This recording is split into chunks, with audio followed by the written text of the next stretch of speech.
My name is Mace Mensch. I am the Manager of Learning Technologies here at CASE, Western Reserve University. I would like to welcome Robin Dubin, who's our next presenter, and she's going to tell us about using Producer for distance learning. Robin? Well, good morning. So I'm going to be talking about distance learning, but it's a different kind of distance learning than you saw in the previous presentation. So what I have up here is my Blackboard site for my course. And you can see this is the course documents section, and you can see that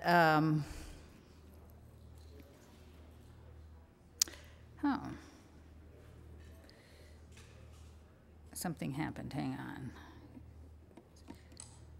Here. So now we're in the course document section, and this is the syllabus, and I'm going to click on the syllabus.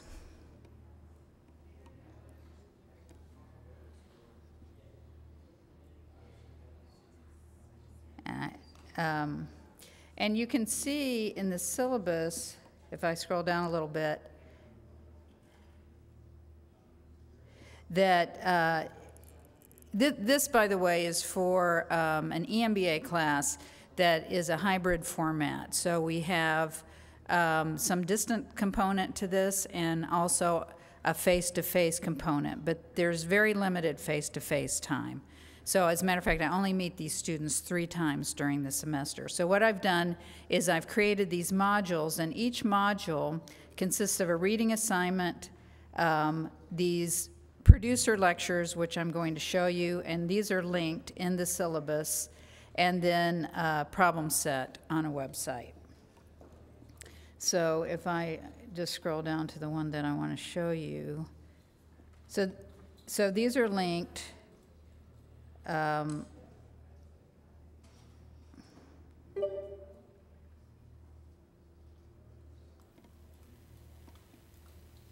Okay, so I did by clicking on the link, I'm bringing up this lecture, and it's going to take a minute, and then it'll play, and I just want to go through a little bit of it so you can see what it looks like, and then I'll go through the steps for creating it. So hopefully it's ready. The only thing is,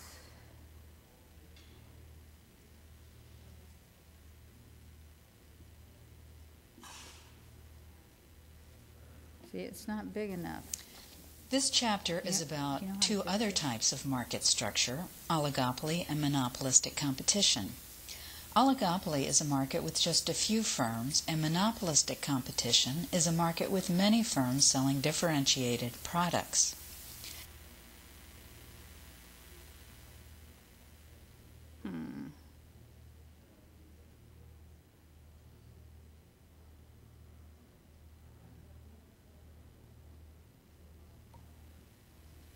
What you can see on the left is the different slides, but the picture has disappeared. So, before we begin our in-depth discussion of either of these 2 markets, we need to examine what happens from the firm's perspective when other firms enter its market. Let's look at a perfectly competitive market where the product is homogeneous. The market graph is on the... I'm going to show you this in a different way then.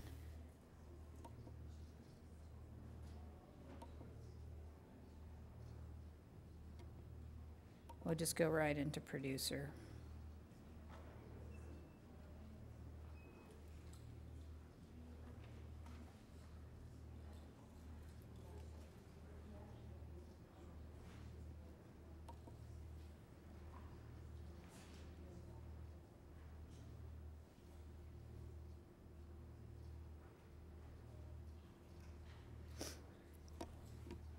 Okay, so this is Producer, the program itself that you use to create these little movies.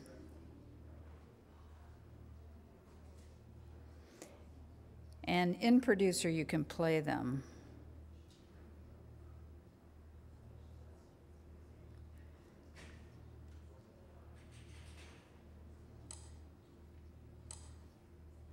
Although somehow, for some reason, the screen is messed up on this, but let's see if we can do it this way.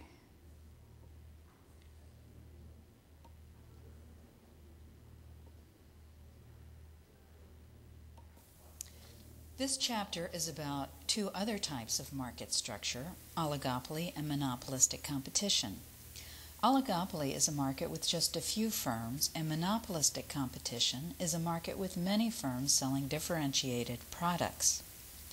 Before we begin our in-depth discussion of either of these two markets, we need to examine what happens from the firm's perspective when other firms enter its market. Let's look at a perfectly competitive market where the product is homogeneous. The market graph is on the left, and the graph showing the firm's point of view is on the right. When firms enter, the market supply curve shifts to the right, causing the market price to fall, which shifts the firm's demand curve down. A monopolist has no supply curve. Therefore, we only see the effect of entry on the demand and marginal revenue curves. When another firm enters the market, market demand is split among the two firms. This shifts the original firm's demand curve to the left. Because of the relationship between marginal revenue and demand, the marginal revenue curve will also move left. Since the cost curves are not affected by entry, the firm will produce less and its profits will be lower. Because quantity is lower and average cost higher, profits will be lower. This is illustrated in this somewhat complicated diagram. Here we see the demand, marginal revenue, marginal cost, and average total cost curves for the monopolist. The firm will produce 300 toothbrushes for a price of $2. Average total costs are 90 cents, and profit is $1.10 times 300, which is $330. Now firm 2 enters and shifts the demand and the marginal revenue curves. Note that the cost curves do not move. The firm now produces 200 units at a price of $1.85. Average total cost is $1 and profit is 85 cents times 200, which is $170. So that gives you an idea of some of the things that you can do with this. You can, the actual computer looks a lot better than that screen, and also the animation part is bigger. For some reason, the projector is screwing up my screen. But anyway, it's a very flexible tool. You can present a lot of different kinds of material. You can have graphs like this, complicated graphs. You can present data tables and have arrows pointing to the cells that you're describing in your narration. I have other graphs where, you know, there's showing, say, GDP through time, and there's specific things that I want to be talking about, and I have the arrows pointing out the specific area of the graph that I'm referring to. So it's really a very flexible tool, and you can use it for a lot of different things, and the students really seem to like listening to these lectures. So what I wanted to do is show you a little bit about how you can use Producer to create these lectures. So I'm going to go back to the Media tab here. And this is not generally what the screen would look like on your own computer, but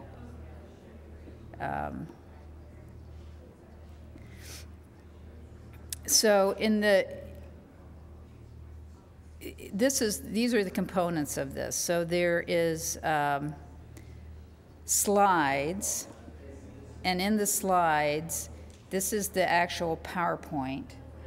And there's this import slides button. So what you do first is you create an animated PowerPoint. So you have a PowerPoint, and I always think it's best to use a lot of animation in these things, because you can just have bullet points and you'll be talking, and that's fine, but it just gets a little boring. If things are happening on the screen, it's a little bit more interesting for the students. So you create, what I do is I create my PowerPoint and I actually write a script at the same time. Now, you don't have to do that. A lot of people just talk from their PowerPoints, but then you say and a lot. So I just write out a script at the same time that I make my animation. And I have little cues in there about when I want the next thing to happen in my animation. And then you can bring it into PowerPoint, into Producer using this Import Slide button, and that will bring your PowerPoint slides in. And if I click on this, normally this would be bigger on the screen, but you can see all of the slides of my presentation are here. And then what I do is I highlight all of these slides with Control A, and I drag it down to this slide line. So that's how all the slides got, because this is the actual presentation in this blue area at the bottom. So that's how all the slides get there. And then the next thing that I do, if we go to the audio, you'll see all my audio clips. So these are all the audio clips for the presentation. And so, for example, this is Chapter 7, and this is Slides 6 and 7.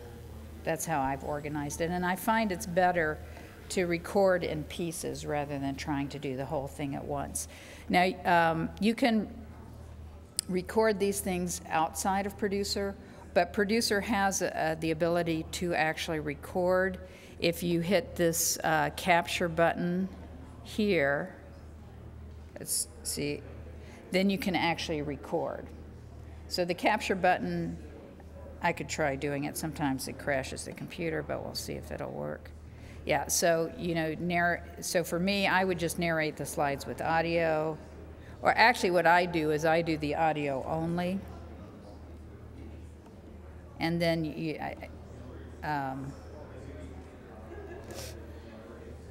then you would hit the capture, and you would actually be talking. And when you finish, you name your clip and save it, and it tells you how you're doing with this little thing. It's a pretty nice little tool. So I recorded all my audio bits, and then you have to drag these down to the audio to line. Okay, and that's how I get my audio down here. And then the last step is to synchronize them, because, how does the program know what goes with what? And there's this synchronize tool. Uh-oh. I don't know.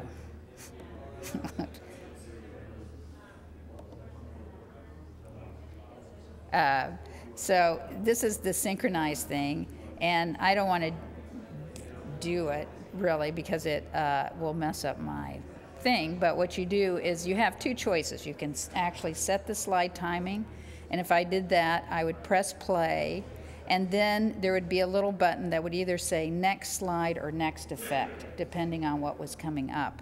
And every time I got to a point in my narration, which I can hear as it's going through it, I click that to make the next thing happen. And that's how I synchronize what I'm saying with the actual PowerPoint. Now, let's say you're halfway through this thing, and it's 15 minutes long, and somebody comes in and interrupts you. So you just stop it, and what you can do is use this preview slide timing to get back to where you were. When you get to the right place, you stop it, and then you go back to set the slide timing, and you can continue on synchronizing. Another useful thing that you can do is, let's say that this is on macroeconomics and it's using real data, and you have to update the data every year, but you don't want to have to re-record all 20 minutes of this presentation. So what you can do is you can click on this audio line, and then, what I've done is I've got this blue indicator, and that's where I am in the presentation. And I can actually play it from here. Let's say, let's bring it a little bit closer to the end of this clip. Price. Doesn't seem to want to cooperate. The first mover will permanently adopt the duopoly low price if the second mover tries to undercut. Okay, so let's say there was a mistake. I sneezed at that point, or the phone rang, or there's data. I have to change the script because there's new data I want to update. So I've got it at the right place, and now I can use the split tool, and that will actually split my audio into two pieces. and I can just pull this little piece out that I don't need, record a new piece, and stick it in that spot. Now, I may have to do some more synchronization to get it back, but it's a lot easier than recording the whole thing again. So once I get my presentation the way that I want it, I can preview it again using that preview tab, and then I can publish it. So you would use this tool, this publish tool, and because Linda told me to, have published to a server, and because it's published to a server, I can directly link to it from Blackboard. If it was just published onto my computer, I couldn't do that, but because it's on a web server, but you have the option, when you hit the publish, you can publish to wherever you have access to. So that's a very short tour of Producer. If there's any questions, I will be happy to, yes. I don't have any money. Let's say an improvement of understanding of the content. Well, I mean, are you asking from a face-to-face class, or if you're asking in this specific EMBA class where I only meet them 3 times? I meet them 3 times. Okay, if I only had my face-to-face time, there is no way I could present the amount of material that I present to them, because you know, if I went back to my syllabus, you would see it's quite long. It's really what I would teach in a principles class that met, you know, 3 hours a week. So I'm meeting them, I'm only meeting 3 times, but I do get 3 hours at a time. So I meet them 9 hours, but in the semester, I can present what I would present in a regular face-to-face class with, you know, all the contact time that we have.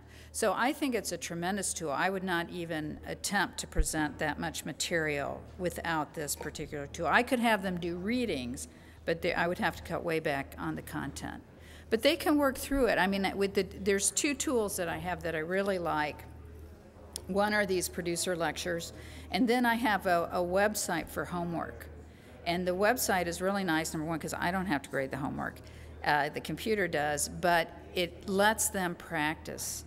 You know, in economics, graphing problems, working problems is really important, and it lets them do it. And so they get a lot of practice working with the material. And then they work through all this stuff before they meet me, and then I kind of have like a higher level discussion with them, as opposed to just the first presentation of the material. And I've been very happy with the way the class has gone. Yeah, Molly. Are your students local, or are they from all over? Well, the goal is for them to be all over. Right now, I'm not sure that we're achieving that goal. It seems like we're mostly drawing from the region. Although we have had students, this is for executives, and we have had students have joined the program and then been transferred. We have a student that now is living in California and is able to continue in the program because of the distance component. So your 3 meetings are Once a month.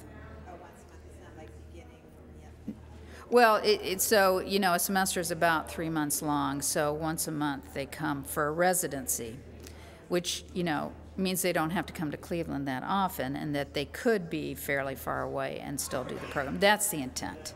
Whether or not we're succeeding in that, I don't know, but that is the intent, yeah. Other questions? Oh, sure. How long does it take you to actually produce a 15-minute? Well, yeah, now that is the bad part of it. It took me a tremendous amount of time to do these, but I did get better at it. You know, the first ones took forever, but then I finally got this process down, you know, write the script and do the PowerPoint at the same time. That's key. Because first I was just doing the PowerPoint, and then I'd have to try and remember what I was thinking about when I put these slides. So, you know, that saved a lot of time, but they are very time-consuming to make. Now you can, you know, I was trying for a fairly professional quality of them, you know. If you don't have a high production standard, you can get them done more quickly. But, you know, so it took me a lot of time to do them, but I can use them every year. And all I have to do is go back and clip out the parts where things have changed. Like Alan Greenspan is no longer the chairman of the Fed, so I have to go back and change that. Yeah. You know, but you can, using that clipping tool, it can save you a lot of time. So it's like, you know, it's money in the bank. A bit heavy first investment, but then every year the class does not take so much input from me. So